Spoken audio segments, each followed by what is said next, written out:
શ્રી દરેડ તાલુકા શાળાની બાલવાટિકાની નાની નાની દીકરીઓ સુંદર મજાની પ્રવૃત્તિઓ કરી રહી છે, જેમાં અંક જ્ઞાનને વિકસાવવા માટે અંકમાં ચાંદલા ચોંટાડીને તેમજ ચિત્ર પૂરીને કિંમતી જે સ્ટોન્સ આવે છે, પથ્થરો વગેરે એ ચોંટાડીને, ચતારા વગેરે ચોંટાડીને સુંદર મજાની પ્રવૃત્તિ કરી રહ્યા છે. એ પ્રવૃત્તિને આપ અહીં નિહાળી શકો છો.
પ્રવૃત્તિ દ્વારા શિક્ષણ એ બાળકોમાં વધુ અસરકારક હોય છે.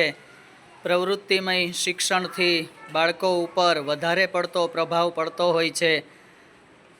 સંસ્કૃતમાં કોઈએ કહ્યું છે, કાવ્યેષુ નાટકમ રમ્યમ તત્ર રમ્યા શકુંતલા તત્રાપી ચતુરીયોંકઃ તત્ર શ્લોક ચતુષ્ટયમ. કાવ્યોમાં શ્રેષ્ઠ કાવ્ય અભિનય દ્વારા કે પ્રાયોગિક પદ્ધતિથી ભણાવવામાં આવતું શિક્ષણ ખૂબ જ ઉપયોગી સાબિત થતું હોય છે. તેમ નાની નાની બાલવાટિકાની બાલિકાઓ સુંદર મજાનું પ્રાયોગિક શિક્ષણ અત્યારે મેળવી રહ્યા છે.